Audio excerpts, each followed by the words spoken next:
오늘 이 영상에서는 관계 속에서 생긴 상처를 어떻게 바라보고 어떻게 조금씩 내려놓을 수 있는지에 대해 이야기해 보려고 합니다.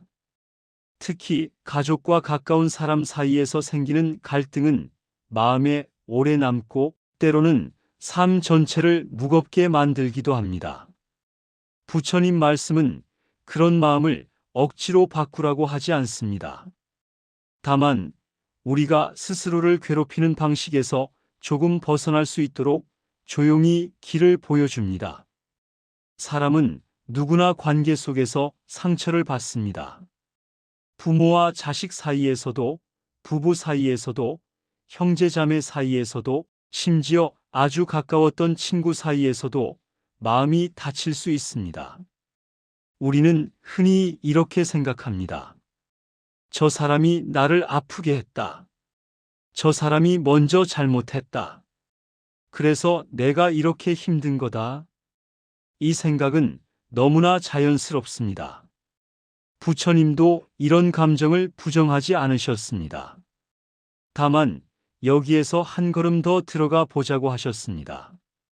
부처님께서는 모든 괴로움에는 원인이 있다고 하셨습니다. 이 원인을 불교에서는 집착이라고 말합니다. 집착이라는 말이 어렵게 들릴 수 있지만 아주 쉽게 말하면 이래야 한다는 마음입니다. 가족이라면 이래야 한다. 부모라면 이래야 한다. 자식이라면 이래야 한다. 배우자라면 반드시 이렇게 행동해야 한다. 이런 기준이 마음속에 단단히 자리 잡을수록 현실이 그 기준에서 어긋날 때 상처는 깊어집니다. 예를 들어보겠습니다. 자식이 내 마음을 알아주길 바라는 부모의 마음은 너무나 자연스럽습니다. 하지만 그 바람이 당연해야 한다는 생각으로 바뀌는 순간 자식의 말 한마디, 표정 하나에도 마음이 크게 흔들립니다. 부처님 말씀으로 보면 상처를 준 것은 자식의 말이 아니라 반드시 알아줘야 한다는 내 마음의 집착입니다. 이 해석은 상대를 탓하라는 말이 아닙니다. 오히려 나를 괴롭히는 근본이 어디에 있는지를 부드럽게 바라보라는 초대입니다. 경전에는 이런 비유가 나옵니다. 누군가가 나에게 화살을 쏘아 상처를 입혔다면 우리는 먼저 화살을 뽑아야지 왜 쏘았는지 어떤 마음이었는지 따지느라 시간을 보내서는 안 된다는 이야기입니다. 현대적으로 풀어보면 이렇습니다. 이미 상처는 생겼는데 우리는 밤마다 그 장면을 떠올리며 스스로에게 같은 상처를 반복해서 찌르고 있다는 뜻입니다. 그 기억을 계속 곱씹고 그 사람의 말과 태도를 계속 떠올릴수록 마음의 고통은 더 깊어집니다. 부처님 말씀에서 중요한 점은 용서하라는 말이 상대를 위해서가 아니라는 것입니다. 용서는 나를 놓아주는 행위입니다. 많은 분들이 이렇게 말합니다. 나는 아직 용서할 준비가 안 됐다. 너무 억울하다. 당연합니다. 억울한 마음이 있는데 억지로 용서하려고 하면 그건 또 다른 폭력이 됩니다. 부처님은 억지로 용서하라고 하지 않으셨습니다. 다만 미워하는 마음이 누구를 가장 먼저 괴롭히는지 조용히 살펴보라고 하셨습니다. 미움은 상대에게 전달되기 전에 먼저 내 마음을 태웁니다. 화가 난 채로 하루를 보내면 그날 하루는 이미 그 사람에게 빼앗긴 셈입니다. 잠자리에 누워서도 그 생각이 떠오르면 내 휴식까지 그 사람에게 내어준 것이 됩니다. 부처님은 이것을 독을 들고 남이 죽기를 바라는 것과 같다고 비유하셨습니다. 이 비유를 현대적으로 말하면 상대는 멀쩡히 하루를 보내고 있는데 나는 혼자서 계속 괴로워하고 있다는 뜻입니다. 여기에서 우리가 실제로 해볼 수 있는 아주 작은 실천이 있습니다. 오늘 하루만이라도 마음속으로 이렇게 말해보는 겁니다. 저 사람이 한 행동과 내가 이 순간 느끼는 고통은 다르다. 그 행동은 과거에 있었고 이 고통은 지금 내가 붙잡고 있다. 이 문장을 조용히 마음속으로 반복해 보세요. 이건 주문도 아니고 억지 긍정도 아닙니다. 다만 사실을 있는 그대로 구분해 보는 연습입니다. 가족 갈등에서는 특히 이런 구분이 중요합니다. 부모의 말 한마디가 평생의 상처로 남는 경우도 있고, 형제자매 사이의 비교가 마음 깊은 곳에 응어리로 남아있기도 합니다. 부처님은 이런 상처를 잊으라고 하지 않으셨습니다. 기억은 기억대로 두되 그 기억에 매달려 현재의 나를 괴롭히지 말라고 하셨습니다. 기억은 지나간 일이고 지금 숨 쉬고 있는 나는 그 기억과 다른 존재라는 점을 알아차리는 것이 중요합니다. 이 장의 마지막으로 오늘 바로 실천해 볼 수 있는 아주 간단한 연습을 하나 말씀드리겠습니다. 오늘 누군가를 떠올릴 때 그 사람의 말이나 행동을 떠올리기 전에 이렇게 먼저 말해 보세요. 그 사람도 자기 방식으로 힘들었을 수 있다. 이 말은 그 사람의 행동을 정당화하라는 뜻이 아닙니다. 다만, 나 혼자만 피해자라는 생각에서 잠시 벗어나 보는 연습입니다. 이 한 문장이 마음에 작은 틈을 만들고 그 틈으로 숨이 들어옵니다. 지금까지 이 영상의 첫 부분에서는 관계 속 상처가 어떻게 생기는지 그리고 그 상처를 붙잡고 있는 마음의 구조를 살펴봤습니다. 상처의 원인을 상대에게만 두지 않고 반드시 그래야 한다는 내 마음의 기준을 바라보는 것이 첫걸음이라는 이야기였습니다. 또한 용서는 상대를 위한 미덕이 아니라 나를 괴로움에서 풀어주는 선택이라는 점을 함께 나눴습니다. 다음 장에서는 이 상처를 조금 더 깊이 이해하기 위해 마음이 어떻게 분노와 원망으로 굳어지는지에 대해 이어서 이야기해 보겠습니다. 관계의 상처가 마음속에서 오래 남는 이유는 단순히 한 번의 말이나 행동 때문이 아닙니다.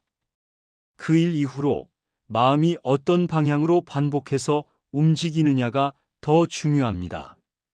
부처님께서는 마음은 길과 같다고 하셨습니다. 사람이 자주 다니는 길은 점점 넓어지고 결국 자동으로 그 길로 가게 됩니다. 분노와 원망도 마찬가지입니다. 처음에는 잠깐 스치는 감정이지만 자꾸 그 생각을 따라가면 마음속에 분노의 길이 생깁니다. 가족 갈등에서 이 길은 특히 빠르게 만들어집니다. 왜냐하면 가족은 내 인생에서 가장 오래 함께한 사람들이기 때문입니다. 오래 함께했다는 말은 기대도 많았고 실망도 많았다는 뜻입니다. 기대가 컸던 만큼 실망은 깊어지고 그 실망이 반복되면 마음은 이렇게 말하기 시작합니다. 저 사람은 원래 저래. 절대 안 변해. 이렇게 마음이 굳어지면 상대가 무엇을 하든 그 틀 안에서만 보게 됩니다. 부처님은 이것을 어리석은 고정이라고 표현하셨습니다. 경전에는 분노에 대해 이런 말씀이 나옵니다. 분노는 불과 같아서 잡고 있으면 먼저 손이 탄다. 현대적으로 풀면 이렇습니다.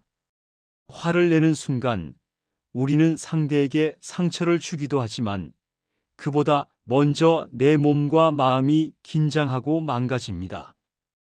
심장이 빨리 뛰고 호흡이 얕아지고 말은 거칠어집니다. 이 상태가 반복되면 관계 이전에 내 삶의 질이 먼저 무너집니다. 여기에서 중요한 질문이 하나 있습니다. 왜 우리는 분노를 놓지 못할까요? 많은 분들이 이렇게 말합니다. 화를 내야 억울하지 않다. 화를 내야 내가 당한 일을 인정받는 것 같다. 이 말 속에는 중요한 진실이 하나 들어 있습니다. 분노는 나를 지켜주는 것처럼 느껴진다는 점입니다. 하지만 부처님은 분노가 보호자가 아니라 감옥이 된다고 보셨습니다. 분노는 처음에는 나를 지켜주는 것처럼 보이지만 시간이 지날수록 나를 가두는 벽이 됩니다. 부처님께서는 분노를 없애려 하지 말고 분노를 알아차리라고 하셨습니다. 없애려 하면 싸움이 되고 알아차리면 거리가 생깁니다. 예를 들어 이런 식입니다. 가족과 통화하다가 갑자기 화가 치밀어 오를 때 속으로 이렇게 말해보는 겁니다. 지금 분노가 올라오고 있다.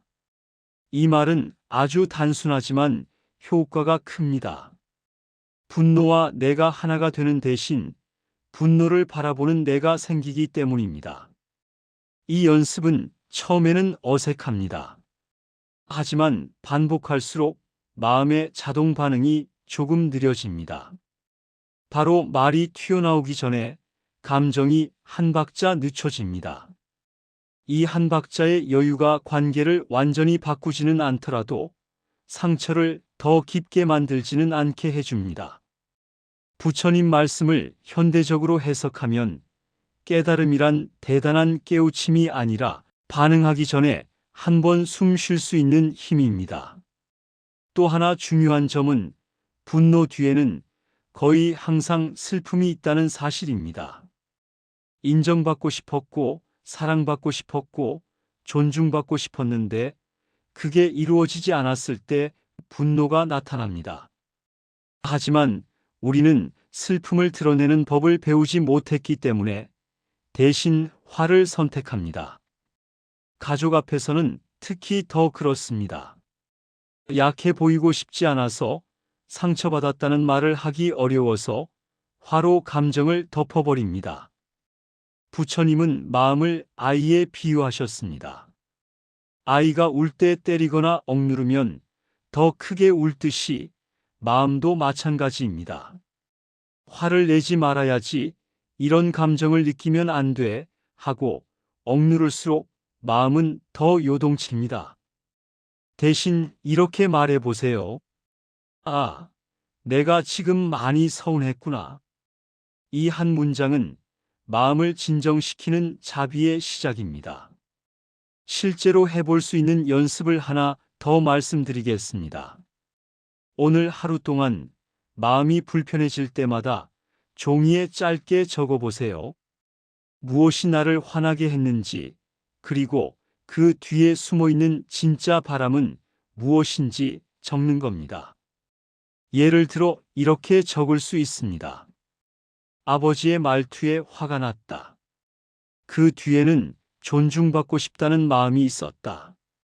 이렇게 적어보면 분노가 조금씩 말로 풀리기 시작합니다. 말로 풀린 감정은 행동으로 폭발하지 않습니다. 부처님 말씀에서 자비는 남을 위해 베푸는 착한 마음이 아닙니다. 자비는 먼저 내 마음을 함부로 대하지 않는 태도입니다. 내가 지금 어떤 상태인지 알아차리고 그 상태를 있는 그대로 인정해 주는 것이 자비의 출발점입니다. 분노를 느끼는 나도 괜찮다. 아직 미워하는 마음이 있는 나도 괜찮다. 다만 그 마음에 끌려가서 스스로를 다치게 하지 않겠다고 다짐하는 것입니다. 이 장을 정리해 보겠습니다. 우리는 관계의 상처 이후에 분노와 원망이라는 마음의 길을 반복해서 걸으며 괴로움을 키워왔다는 이야기를 나눴습니다.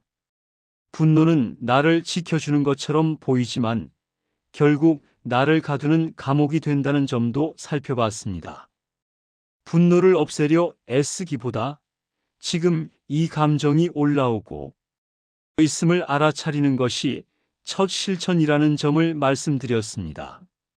그리고 분노 뒤에는 인정받고 싶고 사랑받고 싶은 마음이 숨어 있다는 사실을 함께 바라봤습니다. 다음 장에서는 이 마음을 조금 더 부드럽게 풀어주는 힘, 바로 자비가 어떻게 관계를 치유하는지에 대해 이어서 이야기해 보겠습니다. 이제 자비에 대해 이야기해 보겠습니다. 자비라는 말은 많은 분들에게 착해야 한다는 이미지로 다가옵니다. 참아야 하고, 이해해야 하고, 늘 상대를 먼저 생각해야 한다는 부담으로 느껴지기도 합니다. 하지만 부처님이 말씀하신 자비는 그런 자기 희생이 아닙니다. 자비는 고통을 보고 외면하지 않는 마음입니다.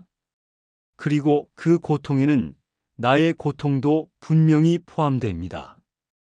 부처님께서는 모든 존재는 괴로움을 피하고 싶어 한다고 하셨습니다.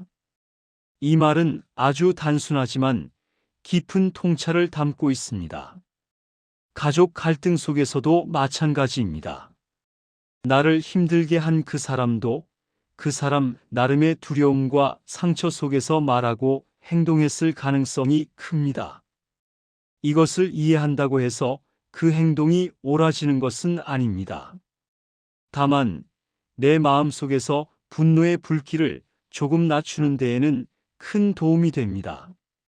경전에는 이런 비유가 나옵니다. 어둠은 또 다른 어둠으로 사라지지 않고 빛으로만 사라진다는 이야기입니다. 현대적으로 풀어보면 이렇습니다. 냉정하면은 냉정함으로, 공격에는 공격으로 맞서면 관계는 더 얼어붙을 뿐입니다. 누군가의 날 선말에 똑같이 나를 세우는 순간 우리는 이미 그 싸움 속으로 들어가 버린 것입니다. 자비는 그 싸움에 참여하지 않겠다는 선택입니다. 자비의 첫 단계는 상대가 아니라 나에게 향합니다. 많은 분들이 이 부분에서 오해를 합니다. 자비롭게 살려면 나를 희생해야 한다고 생각합니다. 하지만 부처님은 스스로를 해치면서 남을 돕는 자비는 오래가지 못한다고 하셨습니다. 가족 관계에서도 마찬가지입니다. 참기만 하다가 어느 날 폭발하는 것은 자비가 아니라 방치입니다. 실천적으로 이렇게 해볼 수 있습니다. 누군가의 말에 마음이 상했을 때 바로 반응하기 전에 이렇게 속으로 말해보세요. 지금 나는 상처받았다. 이 말은 상대를 비난하지도 않고 나를 억누르지도 않습니다. 다만 사실을 인정하는 것입니다. 이 인정이 있어야 자비가 시작됩니다. 내 고통을 인정하지 않는 자비는 공허한 말이 됩니다. 두 번째 단계는 상대를 사람으로 다시 보는 연습입니다. 갈등이 깊어질수록 우리는 상대를 하나의 이미지로 고정합니다. 원래 저런 사람, 나를 힘들게 하는 사람, 절대 변하지 않는 사람. 이렇게 규정해버리면 자비가 들어올 자리가 없어집니다. 부처님은 모든 것은 변한다고 하셨습니다. 지금의 모습이 그 사람의 전부는 아니라는 뜻입니다. 이때 도움이 되는 연습이 하나 있습니다. 그 사람의 힘들었던 순간을 하나만 떠올려 보는 겁니다. 아주 사소해도 괜찮습니다. 지쳐 보였던 얼굴, 말수가 줄었던 날, 무언가를 참고 있던 모습, 이런 장면 하나를 떠올리면 마음이 조금 느슨해집니다. 자비는 이렇게 아주 작은 틈에서 시작됩니다. 자비는 용서와도 깊이 연결되어 있습니다. 많은 분들이 용서를 너무 큰 결단으로 생각합니다. 모든 걸 잊고 다시 예전처럼 지내야 하는 것처럼 느낍니다. 하지만 부처님이 말한 용서는 과거를 지우는 일이 아닙니다. 지금 이 순간 미움이라는 짐을 잠시 내려놓는 선택입니다. 오늘은 조금 덜 미워하겠다는 선택. 오늘은 이 생각을 여기까지 하겠다는 선택입니다. 실제 사례를 하나 들어보겠습니다. 오랫동안 시어머니와 갈등을 겪던 한 분이 계셨습니다. 그분은 늘 참다가 집에 돌아오면 며칠씩 몸이 아팠다고 합니다. 그러다 자비에 대해 배우고 나서 이렇게 연습을 시작했습니다. 시어머니의 말이 시작되면 속으로 이렇게 말했습니다. 이분도 자기 방식으로 불안한 분이다. 그리고 대화가 끝난 후에는 혼자 있을 때 이렇게 말했습니다. 오늘도 많이 애썼다. 이 연습만으로도 몸의 긴장이 크게 줄었다고 합니다. 관계가 완전히 바뀌지는 않았지만 그분의 하루는 훨씬 편안해졌습니다. 자비는 상대를 변화시키는 기술이 아닙니다. 자비는 내 마음이 더 이상 상처 위에 상처를 얹지 않도록 보호하는 태도입니다. 부처님 말씀에서 해탈이란 멀리 있는 이상이 아니라 지금 이 순간 덜 괴로운 선택을 할 수 있는 힘입니다. 자비는 그 힘을 키워줍니다. 이 장의 끝에서 오늘 실천해 볼 수 있는 작은 과제를 하나 제안드립니다. 오늘 하루 나에게 가장 자주 하는 말을 바꿔보세요. 나만 왜 이럴까 대신 지금 많이 힘들구나 라고 말해보는 겁니다. 이 한 문장이 마음을 부드럽게 풀어주고 관계를 바라보는 눈도 조금 달라지게 합니다. 지금까지 이 부분에서는 자비가 무엇인지, 그리고 자비가 왜 관계 치유의 핵심인지에 대해 이야기했습니다. 자비는 착해지는 것이 아니라 고통을 있는 그대로 보고 더 이상 키우지 않는 지혜라는 점을 나눴습니다. 또한 자비는 나를 먼저 향할 때 비로소 상대에게도 닿을 수 있다는 점을 살펴봤습니다. 다음 장에서는 이 자비를 말이 아니라 행동으로 옮길 때 관계 속에서 어떤 변화가 일어나는지에 대해 계속해서 이야기해 보겠습니다. 이제 자비가 말과 행동으로 어떻게 드러나는지에 대해 이야기해 보겠습니다. 마음속에서 아무리 이해하고 용서하려 해도 실제 관계 속에서는 말 한마디, 태도 하나가 다시 상처를 만들곤 합니다. 부처님께서는 말과 행동이 곧 마음의 방향이라고 하셨습니다. 마음이 아무리 선해 보여도 말이 날카로우면 그 마음은 아직 정리되지 않은 상태입니다. 가족 갈등에서 가장 많이 상처가 생기는 부분은 말투입니다. 같은 말이라도 어떻게 전하느냐에 따라 전혀 다른 상처를 남깁니다. 우리는 흔히 이렇게 말합니다. 나는 사실대로 말했을 뿐이다. 하지만 부처님은 사실이라는 이유만으로 말해도 되는 것은 아니라고 하셨습니다. 말에는 세 가지 기준이 있다고 하셨습니다. 사실인지, 필요한지, 그리고 지금 이 순간에 도움이 되는지입니다. 이 기준을 현대적으로 풀면 옳은 말보다 덜 아픈 말이 먼저라는 뜻입니다. 예를 들어보겠습니다. 가족의 행동이 분명히 잘못되었다고 느껴질 때가 있습니다. 그럴 때 즉시 지적하고 싶어집니다. 하지만 그 순간 상대가 이미 방어적인 상태라면 옳은 말도 공격으로 들립니다. 자비로운 말은 침묵을 포함합니다. 아무 말도 하지 않는 것이 아니라 말할 시점을 기다리는 것입니다. 이 기다림이 관계를 살립니다. 부처님께서는 말을 화살에 비유하셨습니다. 한번 놓은 화살은 되돌릴 수 없습니다. 현대적으로 말하면 한번 내뱉은 말은 사과해도 흔적이 남는다는 뜻입니다. 그래서 자비는 말을 줄이는 연습에서 시작됩니다. 말이 줄어들면 그 사이에 관찰이 들어옵니다. 지금 이 말을 하면 이 관계는 어디로 갈까? 이 질문 하나만으로도 많은 다툼이 사라집니다. 자비로운 행동은 거창하지 않습니다. 오히려 아주 소소한 선택에서 드러납니다. 가족 중 한 사람이 예민해 보일 때 굳이 그날 중요한 이야기를 꺼내지 않는 선택. 말다툼이 시작될 것 같을 때 잠시 자리를 피하는 선택. 이런 선택은 도망이 아니라 지혜입니다. 부처님은 싸우지 않는 것을 패배라고 보지 않으셨습니다. 괴로움을 키우지 않는 것이 승리라고 보셨습니다. 여기에서 중요한 균형이 하나 있습니다. 자비가 자기 억압으로 흐르지 않도록 하는 것입니다. 늘 양보하고 늘 참기만 하면 마음은 쌓입니다. 자비로운 행동에는 나를 보호하는 경계가 필요합니다. 불교에서 말하는 중도는 극단으로 치우치지 않는 길입니다. 참기만 하는 것도 극단이고 다 쏟아내는 것도 극단입니다. 실천적인 방법을 하나 제안드립니다. 말로 다투기 전에 내 요구를 한 문장으로 정리해 보는 연습입니다. 예를 들어 이렇게 말할 수 있습니다. 그런 말투는 나에게 상처가 된다. 나는 존중받으며 이야기하고 싶다.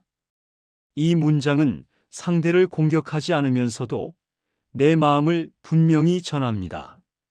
자비는 침묵만이 아니라 부드러운 진실을 말할 수 있는 용기이기도 합니다. 또 하나 중요한 자비의 행동은 반복을 멈추는 것입니다. 가족 갈등에서는 같은 이야기가 수없이 반복됩니다. 과거의 일, 이미 끝난 이야기, 수십 번 꺼냈던 상처. 부처님은 과거에 매달리는 마음이 현재를 빼앗는다고 하셨습니다.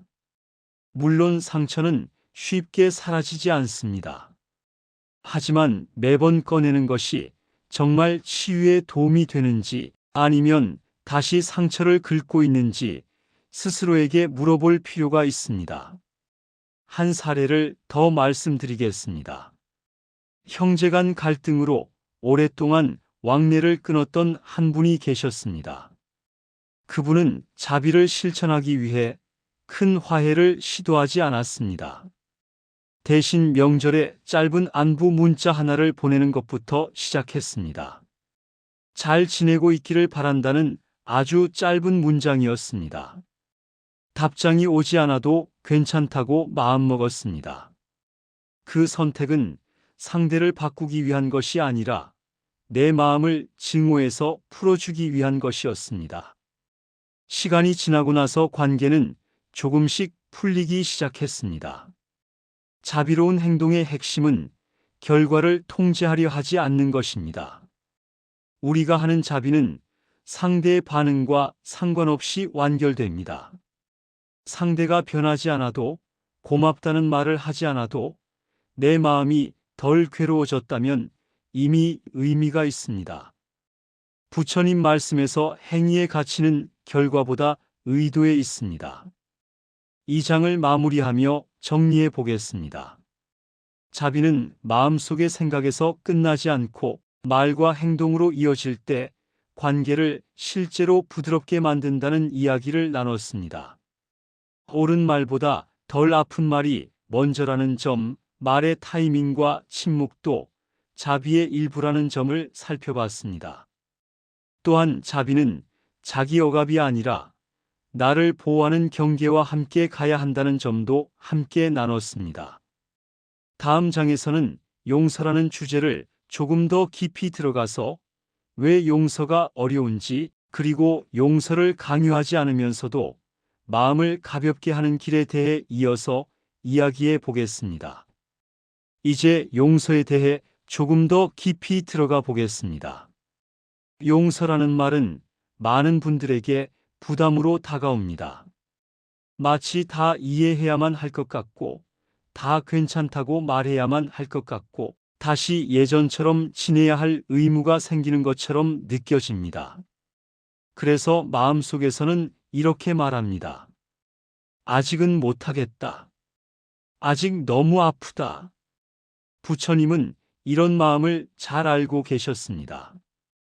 그래서 용서를 의무로 만들지 않으셨습니다.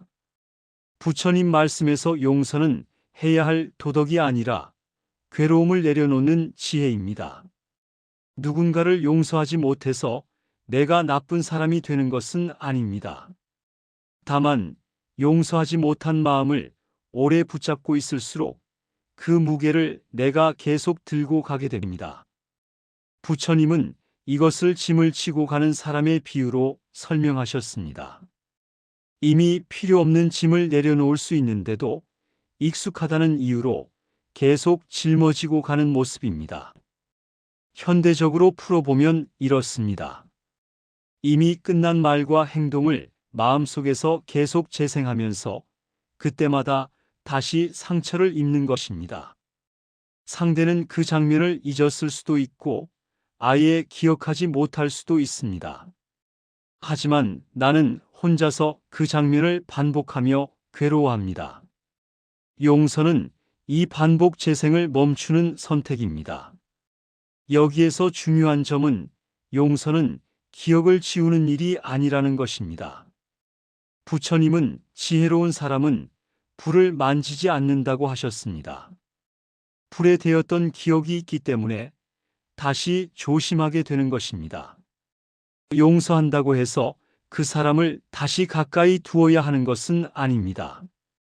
용서와 거리 두기는 함께 갈 수 있습니다. 이 부분에서 많은 분들이 오해를 합니다. 용서하면 다시 예전처럼 대해줘야 한다고 생각합니다. 하지만 부처님은 관계의 형태를 지혜롭게 조절하라고 하셨습니다. 실천적으로 이렇게 생각해 볼 수 있습니다. 이 사람을 미워하지는 않겠다. 하지만 나를 다치게 했던 방식으로 다시 가까워지지는 않겠다. 이 선택은 냉정함이 아니라 자비입니다. 나를 보호하는 자비입니다. 용서는 마음의 태도이고 관계는 현실의 선택입니다. 이 둘을 구분하는 것이 중요합니다. 또 하나 중요한 관점은 용서의 속도는 사람마다 다르다는 점입니다. 부처님은 모든 것은 인연에 따라 익는다고 하셨습니다. 어떤 열매는 빨리 익고 어떤 열매는 시간이 오래 걸립니다. 억지로 익히려고 하면 썩습니다. 마음도 마찬가지입니다. 아직 준비되지 않은 용서를 강요하면 마음은 더 단단히 다칩니다. 그래서 부처님 말씀에서는 용서를 단계적으로 봅니다. 첫 번째 단계는 해치지 않겠다고 마음먹는 것입니다. 말로, 행동으로, 생각으로 더 이상 상처를 키우지 않겠다는 다짐입니다. 두 번째 단계는 원망을 반복하지 않겠다는 선택입니다. 생각이 올라올 때마다 여기까지 하자고 스스로에게 말해주는 것입니다. 세 번째 단계가 되었을 때 비로소 마음에서 미움의 열기가 조금 식습니다. 이 단계가 바로 우리가 흔히 말하는 용서에 가깝습니다. 이 과정을 실제 삶에 적용해 보겠습니다. 가족 중 누군가를 떠올릴 때 아직 미움이 가득하다면 이렇게 말해 보세요. 지금은 용서까지는 어렵다. 하지만 나를 괴롭히는 생각은 여기서 멈추겠다. 이 말은 아주 정직하고 동시에 자비롭습니다. 이 선택만으로도 마음은 조금 가벼워집니다. 한 사례를 나누겠습니다. 오랜 시간 아버지에게 상처를 받았던 한 분이 계셨습니다. 그분은 용서라는 말만 들어도 화가 났다고 합니다. 그러다 이런 방식으로 연습을 시작했습니다. 아버지를 떠올릴 때마다 이렇게 말했습니다. 그분의 말은 상처였고 그 상처는 사실이다. 하지만 오늘 하루를 그 기억으로 망치지는 않겠다. 이 연습을 오래 하다 보니 어느 순간 아버지를 떠올려도 심장이 덜 뛰는 날이 오게 되었습니다. 그것이 그분에게는 용서의 시작이었습니다. 부처님은 마음이 평온해지는 것을 해탈의 한 모습으로 보셨습니다. 거창한 깨달음이 아니라 밤에 누워서 그 사람 생각을 하지 않고 잠들 수 있는 날이 오는 것. 그날 하루를 내 감정에 빼앗기지 않고 살아낼 수 있는 것. 용서는 바로 그 자유를 향해 가는 길입니다.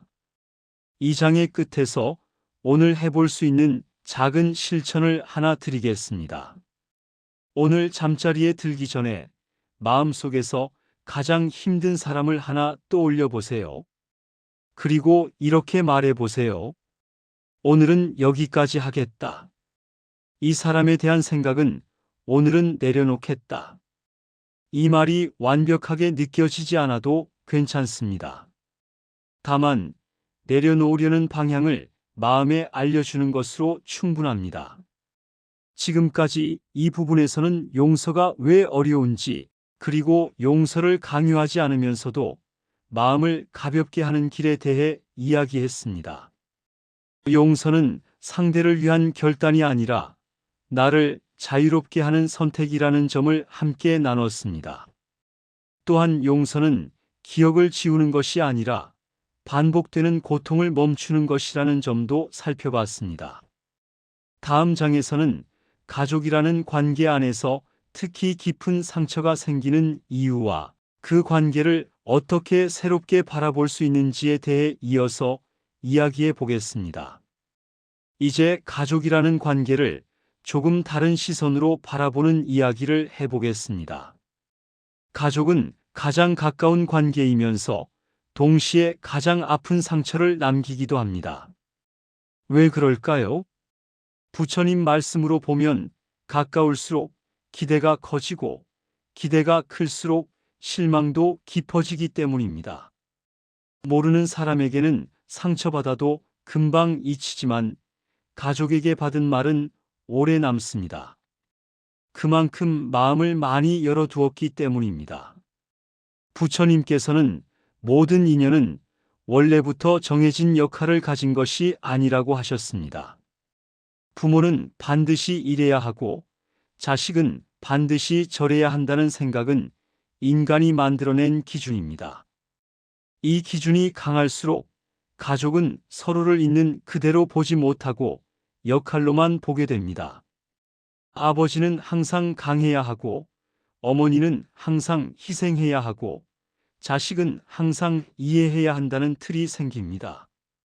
이 틀 안에서 벗어나는 순간 우리는 실망하고 분노합니다. 현대적으로 풀어 말하면 가족에게 우리는 사람보다 역할을 요구하고 있다는 뜻입니다. 역할은 실수하면 안 되지만 사람은 실수할 수 있습니다. 부처님은 모든 존재는 불완전하다고 하셨습니다. 이 불완전함을 인정하지 않으면 가까운 관계일수록 숨이 막히게 됩니다. 여기에서 중요한 전환이 하나 있습니다. 가족을 나를 행복하게 해줘야 할 존재로 바라보는 시선에서 함께 살아가는 동행자로 바라보는 시선으로 옮겨가는 것입니다. 이 전환은 관계를 단번에 바꾸지는 않지만 마음의 무게를 크게 줄여줍니다.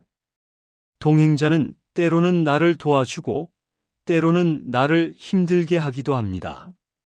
하지만 그 모든 순간을 통제하려 들지는 않습니다.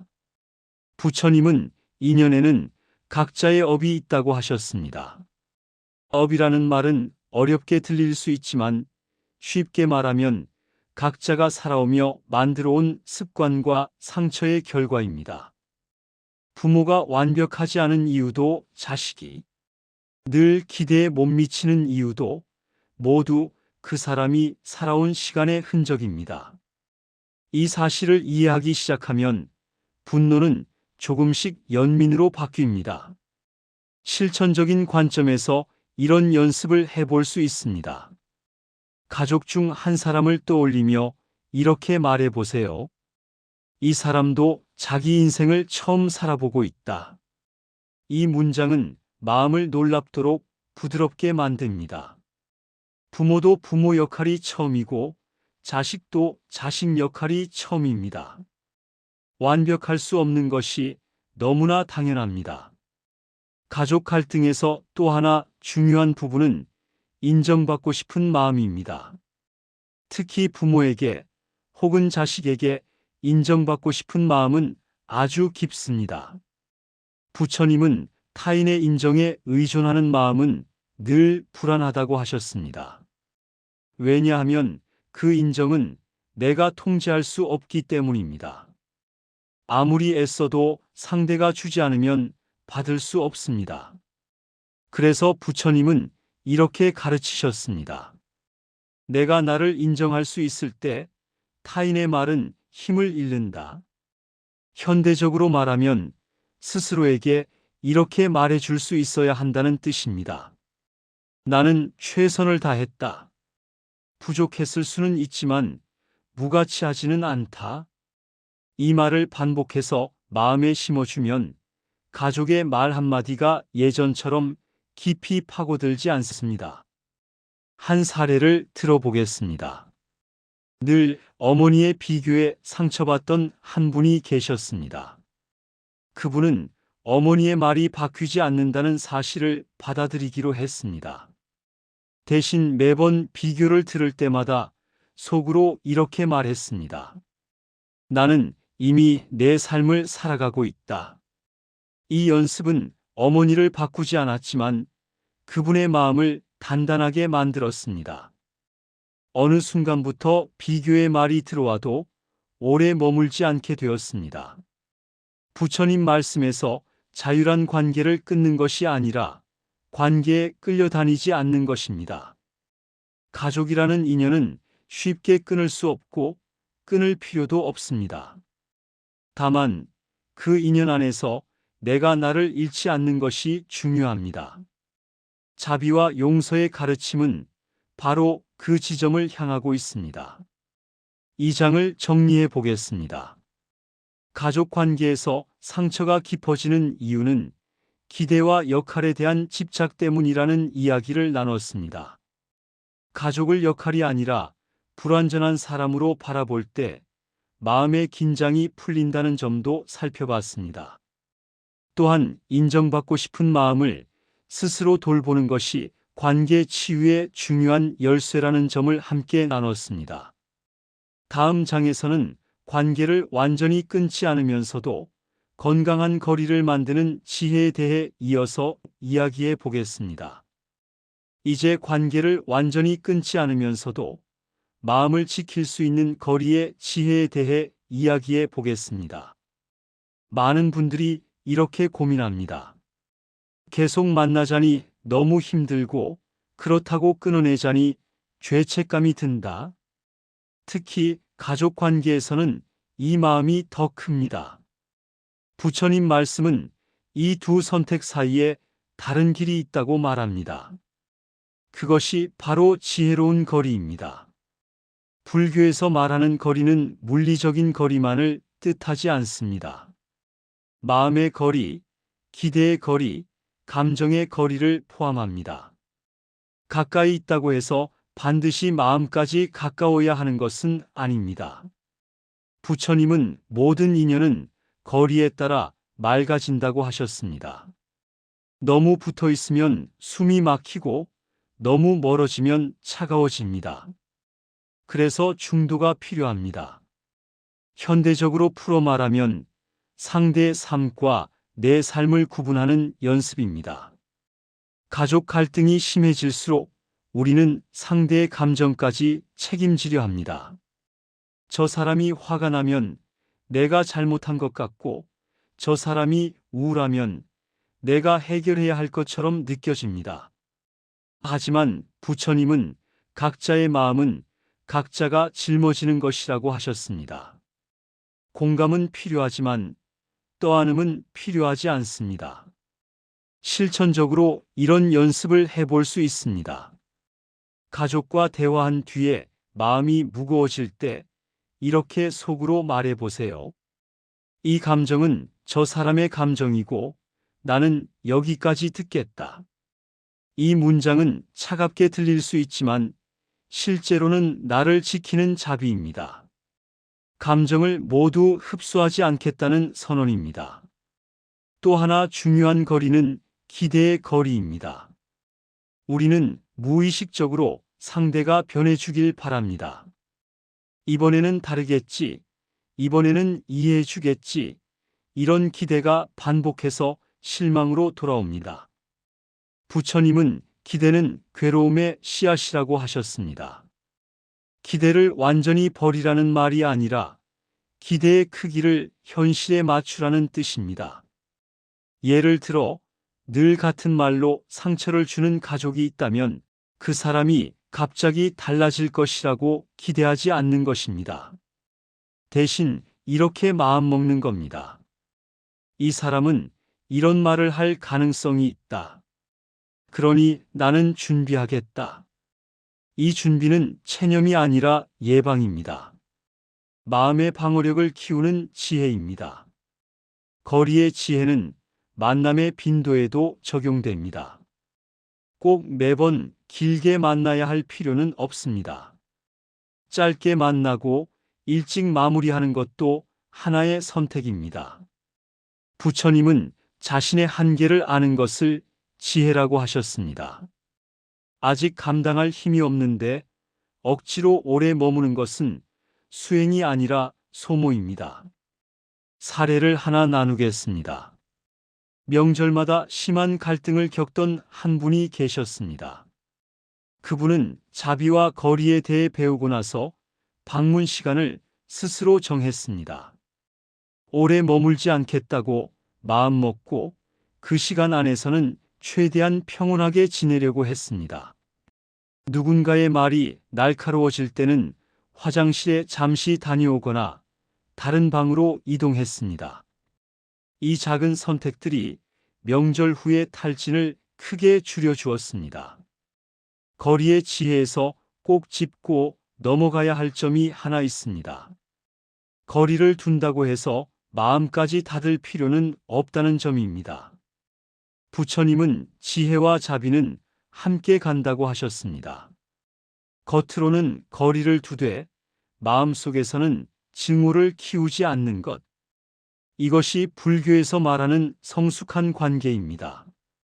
그래서 도움이 되는 연습이 하나 있습니다. 가족을 떠올리며 이렇게 말해 보세요. 나는 나를 지키면서도 이 사람의 존재를 부정하지는 않겠다. 이 문장은 관계를 끊지 않으면서도 스스로를 보호하는 중심을 만들어 줍니다. 이 장을 마무리하며 정리해 보겠습니다. 관계를 끊지 않고도 괴로움을 줄이는 방법으로 지혜로운 거리의 중요성을 이야기했습니다. 감정과 책임을 구분하는 거리, 기대를 조절하는 거리, 만남의 빈도를 조절하는 거리까지 살펴봤습니다. 이 거리는 차가움이 아니라 관계를 오래 가져가기 위한 자비의 형태라는 점을 함께 나눴습니다.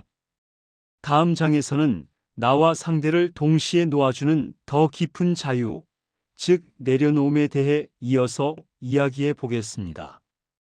이제 내려놓음에 대해 이야기해 보겠습니다. 내려놓는다는 말은 많은 분들에게 포기처럼 들립니다. 더 이상 기대하지 않겠다는 말 같고 관계를 접겠다는 말처럼 느껴지기도 합니다. 하지만 부처님이 말씀하신 내려놓음은 체념이 아닙니다. 내려놓음은 더 이상 나를 괴롭히는 방식으로 붙잡지 않겠다는 선택입니다. 부처님께서는 손에 쥔 것이 많을수록 괴로움도 많아진다고 하셨습니다. 이 말은 물건 이야기 같지만 사실은 마음 이야기입니다. 관계에서 우리가 꽉 쥐고 있는 것은 사람 그 자체가 아니라 이래야 한다는 생각입니다. 나를 이해해줘야 한다. 미안해해야 한다. 변해야 한다. 이 생각들이 손에 쥔 돌처럼 마음을 무겁게 만듭니다. 현대적으로 풀어보면 이렇습니다. 상대가 바뀌어야 내가 편해질 거라는 생각을 내려놓는 것입니다. 이 생각은 희망처럼 보이지만 사실은 고통의 연장선입니다. 왜냐하면 상대의 변화는 내가 통제할 수 없기 때문입니다. 부처님은 통제할 수 없는 것에 마음을 맡길수록 괴로움은 깊어진다고 하셨습니다. 내려놓음의 첫 단계는 인정입니다. 이 사람은 내가 바라는 모습으로는 당분간 변하지 않을 수 있다. 이 인정은 절망이 아니라 현실을 바로 보는 눈입니다. 현실을 바로 보지 못하면 우리는 계속 같은 자리에서 부딪힙니다. 내려놓음은 그 자리를 한 발 비켜서는 일입니다. 실천적으로 이렇게 해볼 수 있습니다. 마음속으로 계속 반복되는 문장을 하나 떠올려 보세요. 왜 저 사람은 늘 저럴까?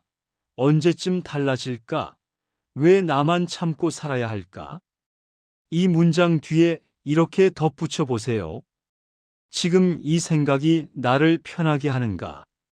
이 질문은 마음을 현재로 돌려놓습니다. 대부분의 경우 그 생각은 나를 더 힘들게 하고 있다는 사실을 알게 됩니다. 부처님께서는 집착을 불에 비유하셨습니다. 불은 잡고 있으면 손을 태우지만 내려놓으면 더 이상 해치지 못합니다. 내려놓음은 불을 없애는 것이 아니라 불에서 손을 떼는 일입니다. 상대에 대한 감정이 아직 남아 있어도 괜찮습니다. 다만 그 감정 위에 매달려 스스로를 태우지 않겠다는 선택입니다. 내려놓으면은 시간도 필요합니다. 단번에 놓아지는 마음은 거의 없습니다. 부처님은 마음은 습관이라고 하셨습니다. 오래 붙잡아 온 것은 천천히 풀어야 합니다. 그래서 내려놓음은 매일의 연습입니다. 오늘은 조금 덜 붙잡기, 오늘은 여기까지 생각하기, 오늘은 이 말은 하지 않기. 이런 작은 선택들이 쌓여 마음에 힘이 생깁니다. 사례를 하나 나누겠습니다. 평생 형의 인정을 갈구하며 살아온 한 분이 계셨습니다. 그분은 늘 형의 말 한마디에 하루 기분이 좌우되었습니다. 내려놓음을 연습하면서 이렇게 마음먹었습니다. 형이 나를 어떻게 보든 오늘 하루의 가치는 내가 정한다. 처음에는 공허하게 느껴졌지만 반복할수록 형의 말이 마음을 지배하는 힘이 줄어들었습니다. 형은 변하지 않았지만 그분의 삶은 훨씬 가벼워졌습니다. 내려놓음은 무관심과 다릅니다. 무관심은 마음을 닫는 것이고 내려놓음은 마음을 열되 붙잡지 않는 것입니다. 부처님은 연꽃을 비유로 드셨습니다. 연꽃은 물 위에 피지만 물에 젖지 않습니다. 관계 속에 살되 그 관계에 잠기지 않는 상태입니다. 이것이 내려놓음의 지혜입니다. 이 장의 끝에서 오늘 실천해 볼 수 있는 연습을 하나 제안드립니다. 오늘 하루 가장 자주 떠오르는 사람을 떠올릴 때마다 이렇게 말해 보세요. 이 생각을 잠시 내려놓겠다. 완전히 사라지지 않아도 괜찮습니다.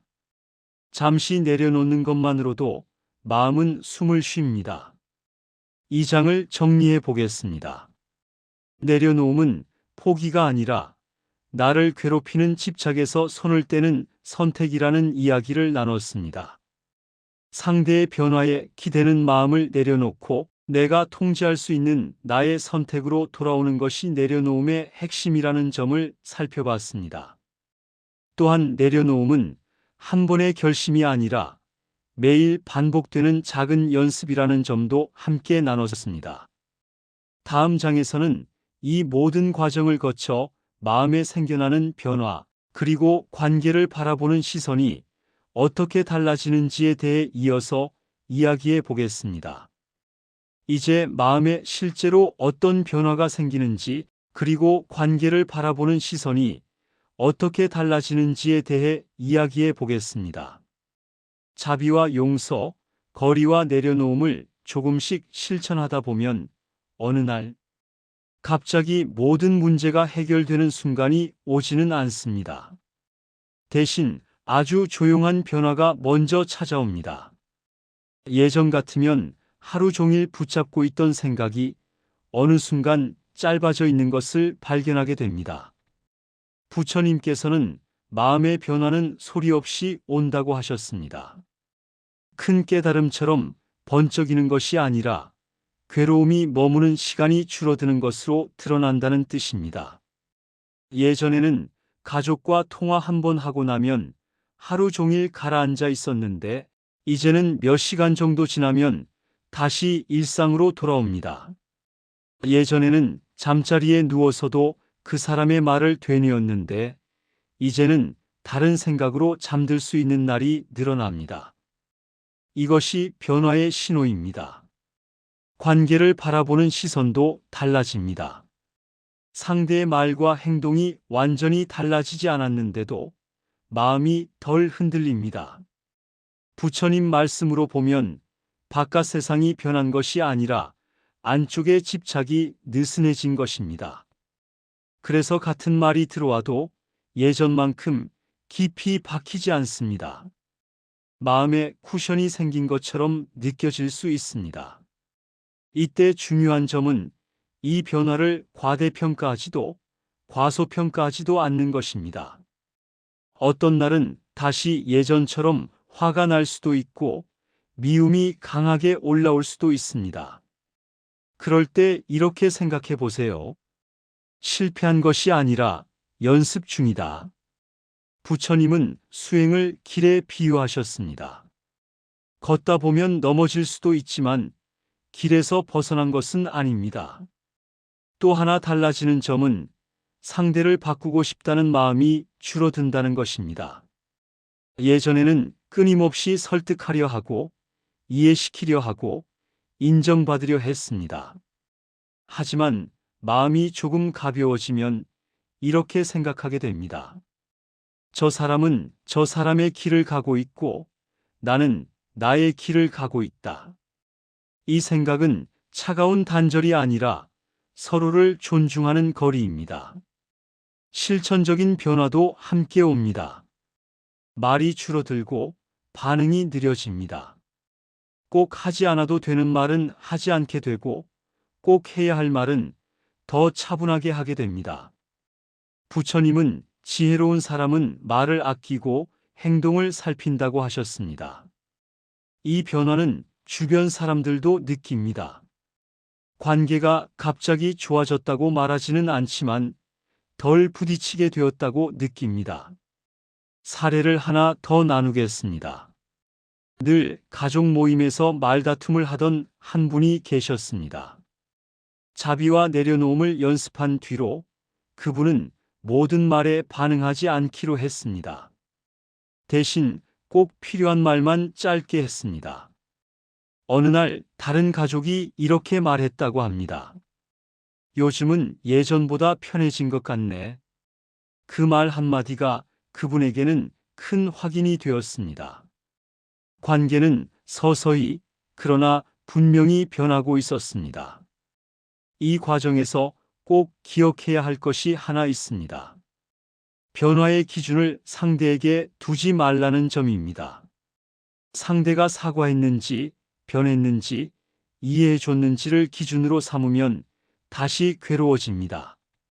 부처님은 마음의 평온을 기준으로 삼으라고 하셨습니다. 오늘 하루가 어제보다 조금 덜 괴로웠다면 그걸로 충분합니다. 마음이 바뀌면 선택도 바뀝니다. 어떤 관계는 조금 더 가까워질 수도 있고 어떤 관계는 자연스럽게 거리가 유지될 수도 있습니다. 이 모든 것이 실패가 아니라 흐름입니다. 부처님은 인연은 붙잡지 않아도 이어질 것은 이어지고 놓아도 끝날 것은 끝난다고 하셨습니다. 우리는 다만 그 과정에서 스스로를 괴롭히지 않는 길을 선택하면 됩니다.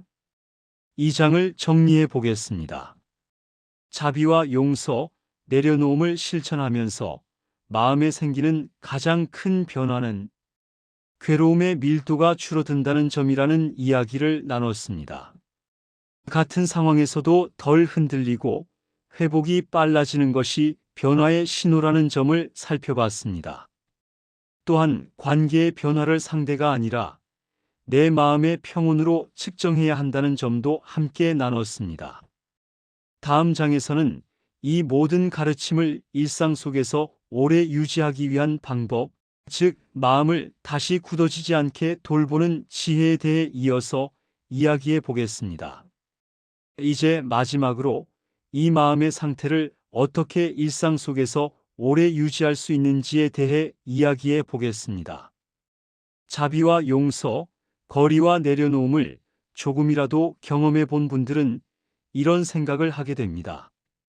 이 상태를 계속 유지할 수 있을까? 다시 예전으로 돌아가지는 않을까? 부처님은 이 질문에 대해 아주 현실적인 답을 주셨습니다.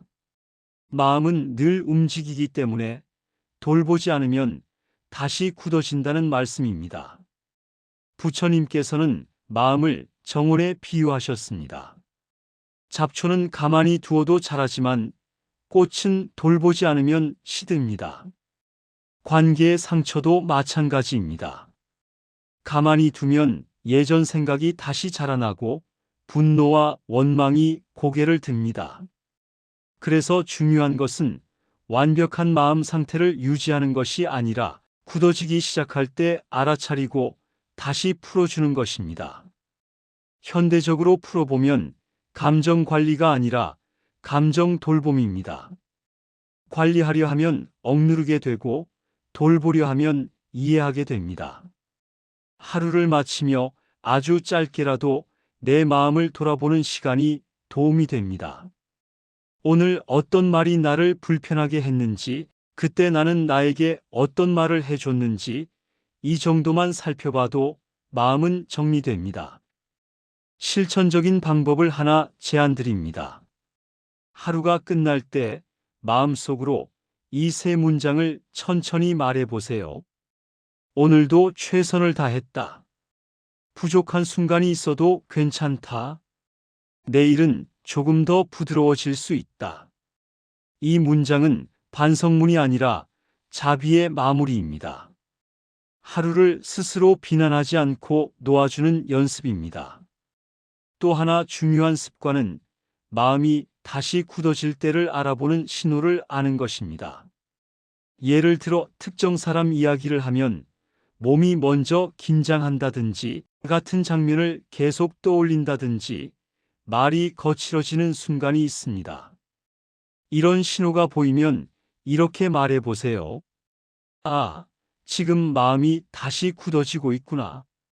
이 알아차림 하나만으로도 굳어짐은 더 이상 자동으로 진행되지 않습니다. 부처님은 마음 챙김을 특별한 수행으로만 말씀하지 않으셨습니다. 걷는 줄 알면 걷는 것이고 말하는 줄 알면 말하는 것이라고 하셨습니다. 관계에서도 마찬가지입니다. 지금 나는 반응하고 있는가 아니면 선택하고 있는가? 이 질문을 하루에 한 번만 던져도 충분합니다. 관계를 오래 유지하는 또 하나의 지혜는 혼자서 다 해내려 하지 않는 것입니다. 불교에서 말하는 승가는 함께 걷는 공동체를 뜻합니다. 현대적으로 말하면 마음을 나눌 수 있는 한 사람은 꼭 필요하다는 뜻입니다. 모든 이야기를 가족에게서 해결하려 하지 말고 친구나 상담 혹은 이런 영상을 통해 마음을 환기하는 것도 지혜입니다. 사례를 하나 더 나누겠습니다. 관계로 늘 지쳐있던 한 분이 계셨습니다. 그분은 마음이 무거워질 때마다 산책을 하며 오늘 들었던 말 중 가장 아픈 한 문장을 떠올리고 그 문장을 천천히 숨과 함께 놓아보는 연습을 했습니다. 그 연습은 문제를 해결하지는 않았지만 하루를 무너지지 않게 지켜주었습니다. 그것으로 충분했습니다. 부처님께서는 이렇게 말씀하셨습니다. 괴로움이 사라지는 삶이 아니라 괴로움에 끌려가지 않는 삶이 자유로운 삶이다. 관계의 상처는 완전히 없어지지 않을 수 있습니다. 하지만 그 상처가 삶의 중심이 되지 않도록 할 수는 있습니다. 이것이 자비와 용서의 가르침이 우리에게 주는 가장 큰 선물입니다. 이 장을 정리해 보겠습니다. 마음의 변화를 오래 유지하기 위해서는 완벽을 목표로 삼지 말고 굳어질 때 다시 풀어주는 연습이 중요하다는 이야기를 나눴습니다. 하루를 자비로 마무리하는 습관, 굳어짐의 신호를 알아차리는 지혜, 그리고 혼자 버티지 않는 선택이 관계 치유를 오래 지속시키는 힘이라는 점을 함께 나눴습니다. 이 영상의 처음부터 지금까지 우리는 관계의 상처를 억지로 없애는 법이 아니라 그 상처에 덜 끌려가는 법을 함께 살펴봤습니다. 용서와 자비는 상대를 바꾸는 기술이 아니라 나를 자유롭게 하는 길이었습니다. 이 길은 빠르지 않지만 분명히 덜 아픈 길입니다. 오늘 이 영상이 여러분이 관계 속에서 스스로를 조금 더 따뜻하게 안아줄 수 있는 계기가 되기를 바랍니다. 이제 이 영상의 마지막 이야기를 이어가겠습니다. 지금까지의 모든 이야기를 하나의 흐름으로 다시 마음에 내려놓는 시간입니다. 처음 이 영상을 시작할 때 우리는 관계의 상처가 얼마나 깊고 오래 남는지에 대해 이야기했습니다. 특히 가족이라는 이름 아래에서 받은 상처는 쉽게 말로 풀리지 않고 마음속에 조용히 쌓여 삶 전체를 무겁게 만들기도 합니다. 그래서 부처님 말씀은 빨리 괜찮아지라고 하지 않았습니다. 대신 괴로움이 만들어지는 과정을 하나씩 비춰보게 했습니다. 우리는 상처 그 자체보다 반드시 그래야 한다는 기대와 집착이 마음을 더 아프게 만든다는 것을 살펴봤습니다. 분노와 원망은 나를 지켜주는 것처럼 보이지만 시간이 지날수록 나를 가두는 감옥이 된다는 점도 함께 보았습니다. 그리고 자비는 남을 위한 착함이 아니라 내 고통을 외면하지 않는 태도라는 것도 이야기했습니다. 용서는 상대를 위한 선언이 아니라 반복되는 고통에서 나를 풀어주는 선택이었습니다. 가족을 역할이 아닌 불완전한 사람으로 다시 바라볼 때 마음의 숨통이 트인다는 점도 나눴습니다. 관계를 끊지 않으면서도 지혜로운 거리를 둘 수 있고 내려놓음은 포기가 아니라 집착에서 손을 떼는 용기라는 점도 함께 살펴봤습니다. 이 모든 과정을 거치며 생기는 가장 큰 변화는 삶이 조용해진다는 것입니다. 문제가 사라져서가 아니라 문제가 마음을 지배하지 않기 때문입니다. 부처님께서 말씀하신 평온은 아무 일도 없는 상태가 아니라 어떤 일이 있어도 무너지지 않는 마음의 중심입니다. 이 영상이 전하고 싶은 핵심은 아주 단순합니다.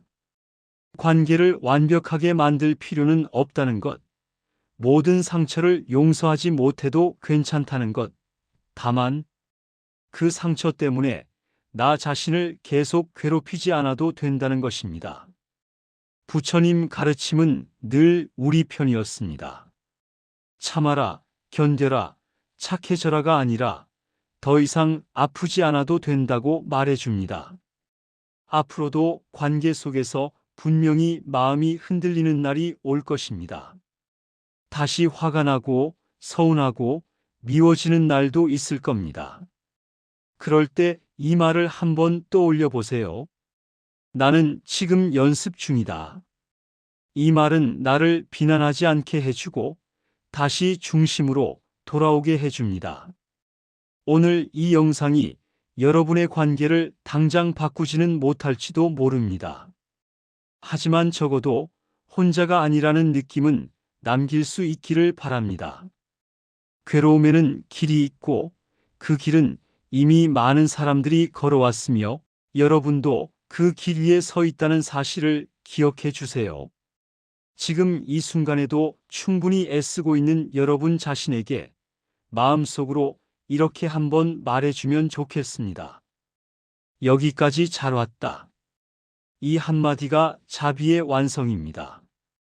이 영상이 끝난 뒤에도 여러분의 하루가 조금 덜 아프고 조금 더 부드럽기를 바랍니다. 감사합니다.